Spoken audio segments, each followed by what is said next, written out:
Faik, kad yang tadi Faik. Salah. Asli. Tapi kat sini saya nak tunjuk dalam buku.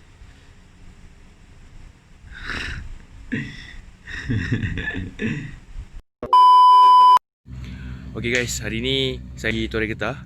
Jadi alang-alang saya nak Torai Getah ni, lepas ni saya nak cerita sikit pasal Getah. Okay. A little longer than a few minutes later.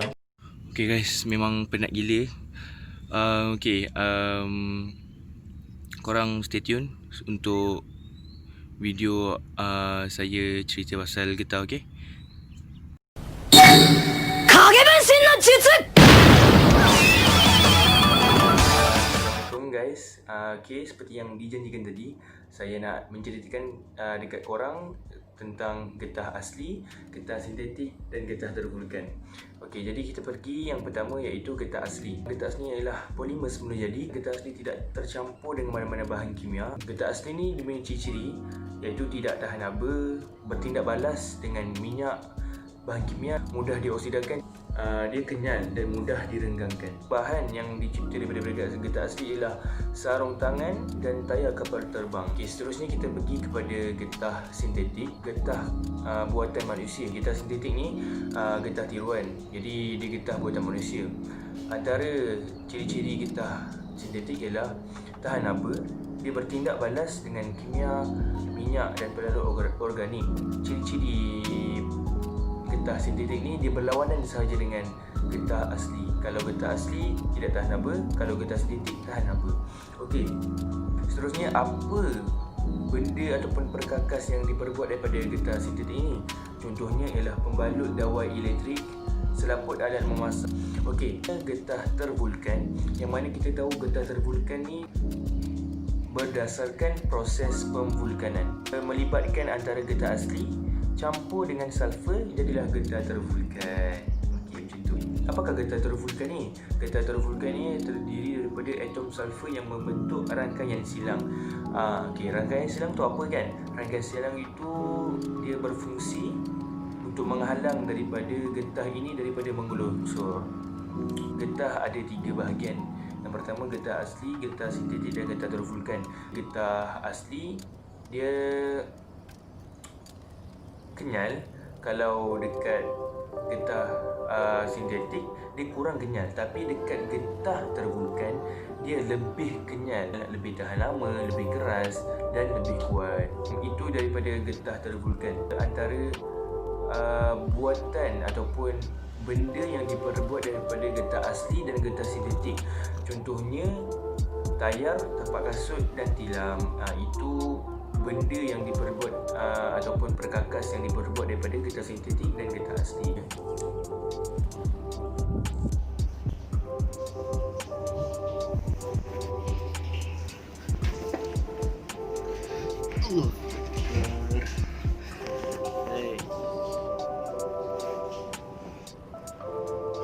Bismillahirrahmanirrahim. Okay, kita pergi kepada soalan-soalan tentang getah asli. Buku AB ni dalam muka surat 96. Okey, kat muka surat 96 ni dia ada cerita pasal getah asli tak? Tapi ada kat dengan getah vulkan, getah sintetik. Okey, kita cerita dulu getah vulkan apa? Getah vulkan ni dia tak macam getah asli. Tapi beza dia cuma getah asli tu tambah dengan sulfur, tapi dia cara dengan panaskan. Getah asli dipanaskan dengan sulfur, dapatlah getah tervulkan. Okey, itu getah tervulkan. Kalau getah asli tu memang asli lah, memang ambil daripada getah tu, ambil daripada pokok getah. Tu dia. Okey, kalau getah sintetik pula, sintetik tu buatan manusia. Contoh dia tayar, tilam. Okey, itu contoh dia. Okey, kita pergi kepada soalan A yang dalam buku AB tu, surat 96 tu. Okey, soalan A tu dia cerita pasal apa? Dia suruh terangkan proses pemvulkanan getah dan menyatakan 2 ciri getah tervulkan. Okey, ni senang je. Okey, proses pemvulkanan macam tadi saya cakap, hasil daripada campuran getah asli dengan sulfur, tapi panaskan. Kiranya getah asli tu dipanaskan dengan sulfur. Itu getah terbuka. Dua ciri getah terbuka. Okay. Ciri getah terbuka ni dia macam getah sintetik juga. Beza sikit dengan getah asli sebab getah terbuka ni dia lagi padu lah. Getah terbuka ni sebab dia dia panaskan dengan sulfur kan. So dia jadi panas. So dia jadi lagi kuat lah. Okay, dia ada tingkatan lah. Contoh terbuka tu paling tinggi. Bawah dia getah sintetik. Bawah sekali ialah getah asli yang asal. Okey. Itu antara ciri getah terbuka. Okey, kita boleh bagi antara dia keras sebab dia lawan dia kepada asli. Asli dia lembut. Okey, kalau lembut lawan dia keras. Okey, itu getah terbuka. Dia ada keras dengan lebih kenyal. Dia lebih kenyal. Okey, itu getah terbuka. Okey, kita pergi kepada soalan B. 3 contoh getah asli. So kita pergi kepada soalan 1. Soalan 1 dia minta 2 ciri sepunya. Okey, kalau soalan konsep ni, standard konsep dia minta sepunya dulu. Minta 2 ciri sepunya. Okey, 2 ciri sepunya apa? Ciri-ciri lah, ciri-ciri getah asli. Sebab dia bagi contoh getah asli. So, apa ciri-ciri dia? Getah asli lawan pada vulkan tadi, dia minta 2. So, kita lawan balik. Vulkan tadi keras, lebih kenyal. So, lawan dia apa? Lawan dia lembut dengan kenyal. Yes. Kalau terbuka kan lebih kenyal. Tapi kalau getah asli dia kenyal saja.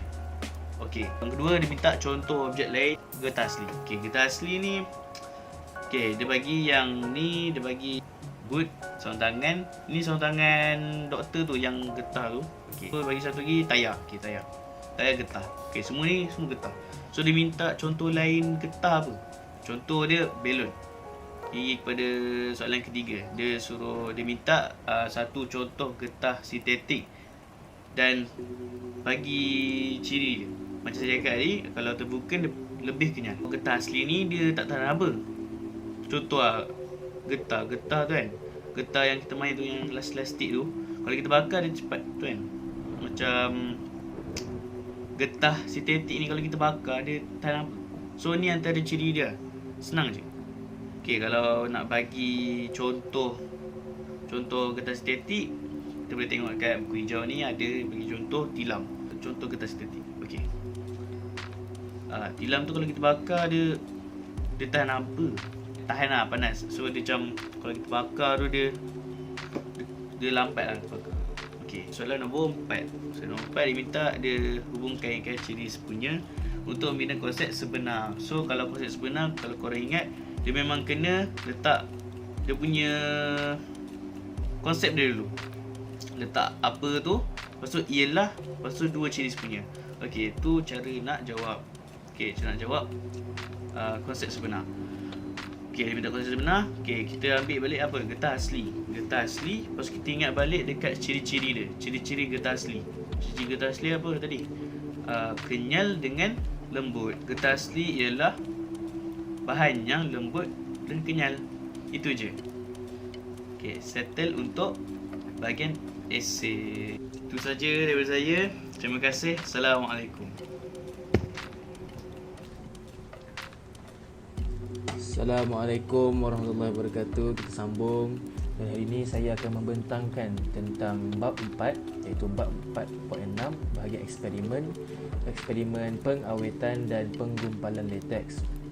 Seperti yang kita tahu, soalan ni dia akan disoal dalam soalan nombor 10 kertas 2. Jadi dalam soalan kita boleh ambil daripada soalan buku kuning, muka surat 269. Jadi kita baca situasi dia dulu. Seorang pengguna getah mendapati bahawa susu getahnya menggumpal apabila dicampur dengan cuka getah dan kekal cair apabila dicampur dengan amonia. Jadi soalan dia, cadangkan satu hipotesis untuk menyiasat situasi ataupun pernyataan di atas. Jadi hipotesis dia ialah senang saja, jika susu getah dicampur dengan cuka, maka dia akan menggumpal. Soalan B, menggunakan latex, asid etonik, larutan amonia, rod kaca, vanitis dan radas lain. Huraikan satu eksperimen untuk menguji hipotesis anda di 10A. Jadi kita pergi ke tujuan eksperimen. Tujuan eksperimen ialah untuk mengkaji tindakan asid dan alkali ke atas latex. Kita pergi ke soalan nombor 2, mengenal pasti pemboleh ubah. Pemboleh ubah yang pertama dimanipulasi dalam eksperimen ni. Okey, jadi jawapan dia ialah kehadiran asid etonik dan larutan amonia. Jadi yang kedua, bergerak balas apa yang berlaku dalam eksperimen tu. Jadi jawapan dia ialah keadaan latex tu, sebab kita nampak keadaan latex tu dia menggumpal. Okey, yang ketiga, dimalarkan, iaitu isi padu latex. Dia bagi tahu dimalarkan ni apa yang kekal sepanjang eksperimen ni. Baiklah, itu saja daripada saya. InsyaAllah kita akan sambung untuk soalan B3, iaitu soalan bahan dan radas. Baiklah, soalan 3B, bahan dan radas. Dekat soalan tu dia cakap gunakan latex, asid etanoik, larutan amonia, rod kaca, putih dan radas lain. Okey, dalam soalan ni, soalan latex ni, kita biasanya menggunakan bika. Jadi kita tulis, kita salin balik. Bahan radas ni adalah latex, asid etanoik, larutan amonia, rod kaca, penitis dan bika. Okey, gerak pada soalan 4B, prosedur atau kaedah. Okey, first kali kita diminta dua-dua so kita lukis dua-dua terus. Nombor 1 kita tulis dulu, sediakan bika A dan bika B. Okey, lepas bawah tu baru kita lukis dia punya penitis semua. Kita kena lukis dan labelkan lah. Yang kedua, masukkan 10 ml latex ke dalam kedua-dua bika. Yang ketiga, letakkan asid etanoik ke dalam bika A. Dan keempat, letakkan larutan amonia ke dalam bika B. Kelima, perhatikan dan rekodkan keadaan latex. Tapi kalau diminta buat, disediakan suruh buat satu je, maknanya kita lukis satu je. Last kali tu kita buat ulang langkah. Okey, sabar. A few moments later. Okey, pada penjadualan data, kita tulis bika dan keadaan latex. Yang ni kita kena ikut dalam prosedur. Maknanya kita punya PGB tu kena ikut dalam prosedur. Sebab saya kalau keadaan latex ni, tulis keadaan latex. So kita punya dimanipulasi dalam bika A dan bika B. Alhamdulillah, setakat itu saja perbincangan kita untuk hari ini. Terima kasih dan mohon maaf salah dan silap.